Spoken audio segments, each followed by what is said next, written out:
we had a couple of comments. Oh, so Troy asked, the World Book Encyclopedia is a resource for grades pre-K through high school. Is that what age group The Secret was supposed to be for? In the I don't remember if this was. There's so many things that I start out with. I don't remember if this was in the interview with John or not. But when we were interviewing John, we asked him what the targeted age for The Secret was, and he said there really wasn't one. He said that Byron was really focused on like kids books, but in this specifically, they never talked about an age group. They never talked about if it was for kids, or they never talked about if it was for adults. And he was like, he assumed it was just for everybody. Okay, so, and my take on that is working at a bookstore when it came out, okay, the trade paperback style of book that The Secret is matched several other really, really popular books that had just come out. The official Preppy Handbook was one, just books like that, right? Yeah. Same publisher, same style, and they were all aimed at high school to people in their 20s and 30s. Yeah, it's same as National Lampoon or Heavy Metal. Exactly what that was aimed at. Yeah. That's what I would assume. Like back in the 80s, old people were lame, dude. My parents bowled. Like they would never do fantasy-based treasure hunts. Like there's no way to aim that towards the kids back then. Yeah, but his point about the World Book being for kindergartners up to high schoolers, so all of us who were around when the book was published had used World Book from kindergarten all the way up through high school, and now we're in college, so yeah, totally fits. So Nick would like us to not knock bowling. Apparently Nick is lame like my parents. Yeah, no. I've been bowling once. Is it fun, Matt? Is bowling fun? I know you've been bowling. I've been bowling. Is it fun? In high school, I was on a bowling league, but it was fun. It's fun. People drink beer. People, there's food. Yeah, it's fun. It's get you out of the house. My dad was on a bowling league. He bowled a perfect game once, and he was very proud of that. And I don't know if that's a good thing or not. Yeah. I assume it's pretty common. No, it is not. No? It is not. No. Oh. Perfect game is not common. So that is impressive if he did it. So he had a patch. He had a patch from like a bowling alley. That said he bowled a perfect game. Yeah, it's like I've never even come close. And I used to work in a bowling alley. So go figure. In high school, I had did a little work in a bowling alley. Yeah, so I was talking to one of our members. She just posted in the comments. Her name's Violet. She owns a bowling alley. Okay. So there we go. Okay. Yeah, they're popular.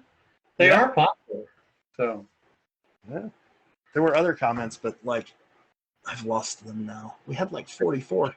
Roll up. Okay. No, it's like Facebook, man. I hate Facebook. It doesn't let you scroll up anymore. It literally only shows you 5 comments, and they scroll through super quick.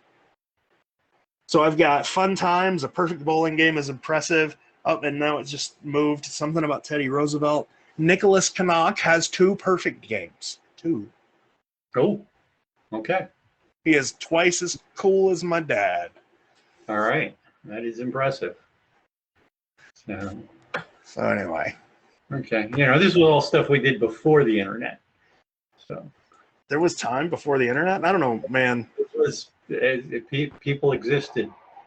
Sounds like others, you had to kill mastodons to eat, but watch out for the saber-toothed tigers.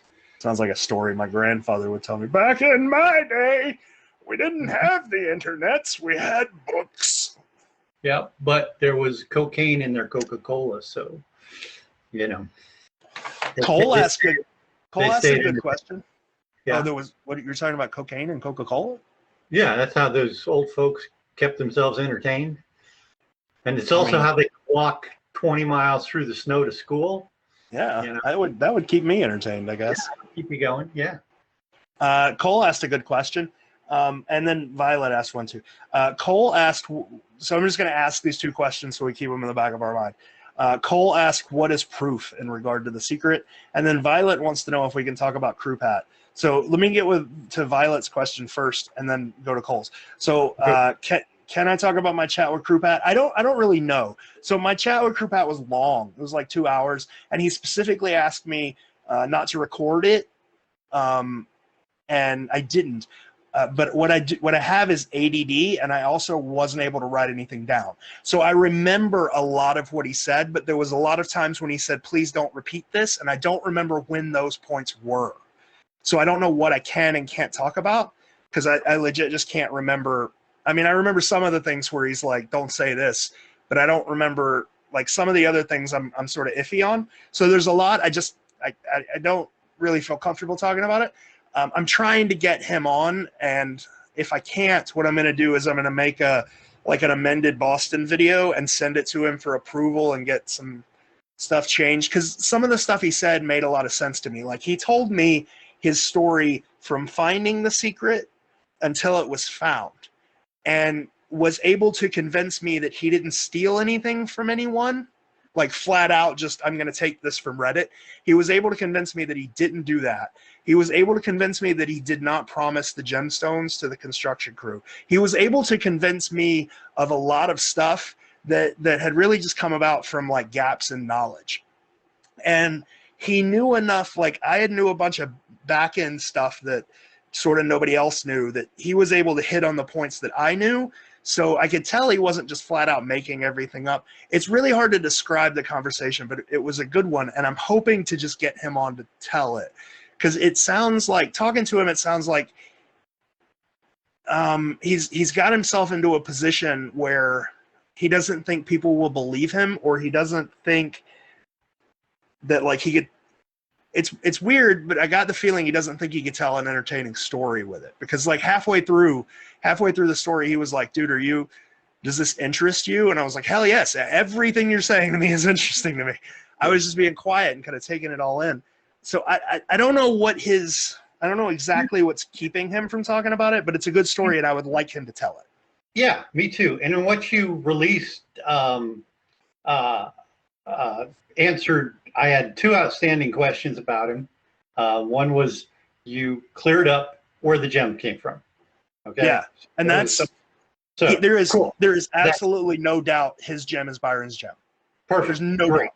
And the other one was, there was the big rumor he had promised the gem to the construction worker or who found it, right? And yeah, he didn't. Great. He said absolutely. He was like that. You know, does it in any way matter? Even if he came into the thing the day before, did all his research on Reddit, and then went and found the jewel the way he found the jewel. Does that matter? No. He got the casque. Okay. Done. He's the finder of the casque. He's got Byron's jewel. How cool is that? I'd love to talk to him. I don't know what I say.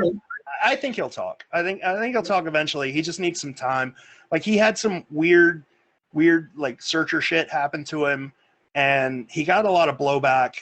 Some of it was deserved and some of it wasn't, but he had no, because of the way everything was portrayed, but he didn't really have any control over that, you know? Yeah. Like that was all TV show stuff. He had a really good explanation for why his story was different. Like when he said his kids found it in Expedition Unknown versus where he said he found it and told his kids on the news. He had a really convincing explanation for that where I was like, oh yeah, that's probably true. I'm just going to say anything that is part of the storyline in Expedition Unknown is a storyline. A lot of it's fiction. A lot of it's, true. It doesn't matter. I think I can say this without pissing him off, because that specifically always irritated me. And I don't think he said not to say this, but he said basically the story that he told on Expedition Unknown was true. but they, they're a TV show. They sort of emphasize the, oh, you found it from us kind of thing. Yeah. But the news was like a competing network, and they didn't want to mention the show. So he just said, so I knew about this treasure hunt. I got my kids involved because he wanted his kids involved in the, the thing. He was basically like, he tells the story better than I do, and I'm only remembering parts of it. But he basically said they were competing entities, competing networks, that the news didn't want to mention that show to give them any publicity. So he had to cut that completely out and sort of redo his story. Yeah. It's just fine with me. Like I've had people from interviews say, no, you can't say X, you can't say Y. We don't want to give them publicity. So it's a legit thing. And it kind of screws with you when somebody springs that up. Like, yeah, you can tell this story, but change it because you have to cut out this major part. Yeah. And that's similar. What I think, when people bring up other authors and, oh, Byron would have referenced this author and this is it. And it's like, well, it's not the same publisher. So Bantam would not have let them talk about another author in it. So it's like, okay. But no, he everything you talked about answered all my questions. So he said flat out, and this is another thing I don't think because he didn't actually put 2 and 2 together on this one. So I don't think he'd mind us talking about it either. I asked him about the gem.